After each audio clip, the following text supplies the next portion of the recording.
When I featured the Geely Emgrand Premium a year ago, I got to do a quick test drive of that car and declared that it's a comfortable vehicle that does not need a turbo. Well, fast forward to today, and I got to borrow the Geely Emgrand Premium for an entire week. And in this video, I'm going to share with you how it truly performs. Let's do this.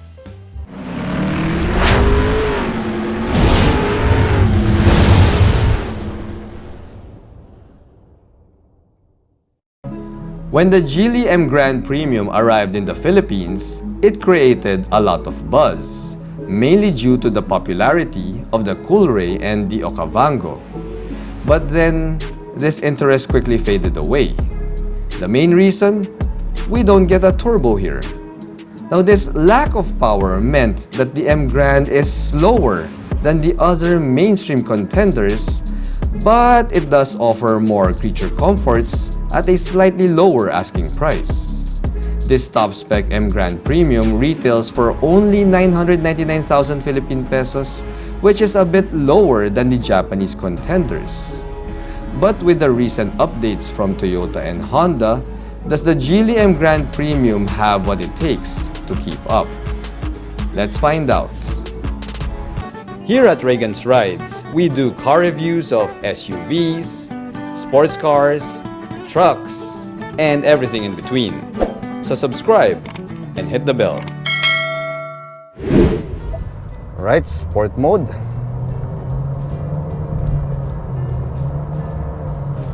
Yep. That's sport mode, and yes, it's slow. So yeah, hold on, I may as well switch back to comfort mode and yeah, do away with the frustration of driving this vehicle in sport mode and just do a relaxed drive for you guys. And that, my friends, would be the flavor of most of your drives with the Geely Emgrand Premium. It's going to be relaxed. Now, that's not really a bad thing because this cabin is truly comfortable. The NVH is really good. Even when you're driving out on the highway, it's nice and quiet here inside. The throttle response is also nice and smooth, albeit, well, without any fanfare. I mean, it's not gonna wow you. It's not gonna go, wow, you're so fast. It's not gonna do that. I mean, we can't really expect much, can't we? Since we only have a 1.5 liter naturally aspirated 4-cylinder here, and it's good enough for 102 horsepower and 142 Newton meters of torque. The 8-speed CVT is also, well, tuned nicely for comfort. It's really smooth, it's refined, and it's boring. Now, for the past week that I've driven the Emgrand Premium, that has been my daily experience. It's pretty much, well, unremarkable. It's meh. It actually blends in. It blends in, it drives like an Econobox. It drives like an appliance. The good thing though is, even if it drives like an Econobox, it doesn't look like or even smell like an Econobox. And that, my friends, is the Emgrand Premium's greatest redeeming factor. See, the cabin of the Emgrand is a visual and tactile feast. We get soft touch materials here, from the white and blue leather seats to the blue stitch leather found on the top of the dashboard and the white stitch leather found on the door cards. This color scheme has an overall calming effect on the driver, so yes, every drive that you will have with the Emgrand Premium will be a relaxed drive. Unfortunately though, the tech and safety features of the Emgrand Premium is starting to lag behind when you compare it to the other subcompact sedans out there like the Toyota Vios G and the new Honda City. So while we have a digital gauge cluster here, which is nice to have, the 8-inch touchscreen infotainment system here still does not get Apple CarPlay and Android Auto, So that means you have to rely on Bluetooth connectivity, and we only have a reverse camera image here. Now, that's a bit of a bummer because the Vios and the City both have Apple CarPlay and Android Auto as standard. Now, the safety bits are also on the all passive, as you're seeing on your screen. Now, in this area, the Honda City edges out the Geely Emgrand Premium because the new Honda City now gets the Honda Sensing system. So the only advantage I can see here for the Geely Emgrand Premium is the fact that we have an electronic park brake with an auto hold button, the digital gauge cluster there, and this soothing and calming blue and white leather interior. The exterior also gets a plus in my book. You see, we have a distinct Scandinavian design going on here, and in fact, the front fascia of this Geely Emgrand Premium sort of reminds me of the front fascia of the Volvo S90L that I also got to feature a while back. You see, we have a full-blown executive vibe going on here, from its full dancing LED headlight units here down to that Volvo-inspired front grille. Now, the same can be said for the side profile. You see, the Emgrand Premium has an executive sedan silhouette here, which is kinda refreshing because it's different from all of the other subcompact sedans out there that's going for the angular and sporty look.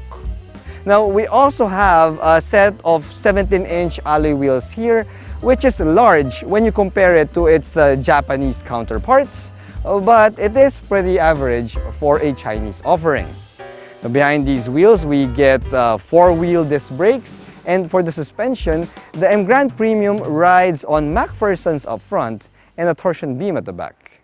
Now, the ground clearance stands at 151 millimeters, and I can attest to you all that during the week-long drive I've had the Emgrand Premium, it never scraped in any speed bump or even on my steep parking ramp. Another advantage of the Emgrand Premium is the fuel consumption. Light city drives gave back 12.3 kilometers per liter, and a highway drive on eco mode returned 20 kilometers per liter. Now, those, my friends, are pretty respectable figures, although the other subcompact sedans in the category can also return the same fuel economy, so it's not really an advantage to the Emgrand Premium. I also wish that we got a dedicated drive mode button here, although, as I said, the sport mode doesn't really give a huge improvement over comfort mode when it comes to the drive.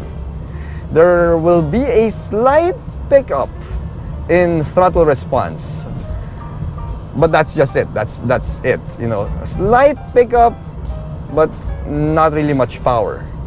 I mean, we really can't expect much from a 102 horsepower car. Now, as for the back seat, let's go and check it out. For a sub 1 million Philippine peso car, the back seat of the Emgrand Premium is pretty legit. We have enough space here to accommodate 3 average Asian adults, and all 3 of them will be pretty comfortable. However, I did notice that the air conditioning system of the Emgrand Premium takes a while to cool down the cabin. Now, granted, it is a hot and sweltering day today, and this media unit doesn't have any window tint, but still, I noticed that the air conditioning struggled a bit in our tropical weather. Now, thankfully, we do have a pair of rear AC vents here at the back, and at the same time, we also have a remote engine start feature for the Emgrand Premium, so that was a big help. Whenever I park the car out in the hot sun, I just remote start this vehicle, and the air conditioning would come on, and the cabin will be much cooler than if I just left it as is. So that, my friends, is a big help. I mentioned before that the Emgrand Premium had an LED light show every time that you open and close the car. But to be honest, in the past week I've been driving the Geely Emgrand Premium, I hardly even noticed it. What I did notice and appreciate though is the fact that we have a smart opening trunk here, such that as long as it detects the key fob, it's going to automatically open like that. Now that is much appreciated, especially when I was carrying a bunch of stuff and I had my hands full. So now that we have the trunk lid open, you'll see that we have 500 liters of trunk space here. And that, my friends, means that we can put this large Sky Travel luggage here. You can put that inside, there. And we still have enough space to accommodate a medium-sized Sky Travel luggage beside it. So that, my friends, just shows how spacious the trunk of the Geely Emgrand Premium is. The Geely Emgrand Premium has two things going for it: a premium-looking cabin and the Scandinavian exterior design. Now, if these two aspects matter much to you, then the Emgrand Premium is a great car. But when you look past these two physical attributes, you'll see that the Emgrand Premium delivers an ordinary and unremarkable drive that does not set it apart from the rest of the competition. Sure, the Emgrand may be a tad bit cheaper than the mainstream offerings from Japanese car makers, but the lack of tech features and active safety means that even with a slightly lower price, it might still not be enough to sway most people away from the usual Japanese offerings. Thanks for watching.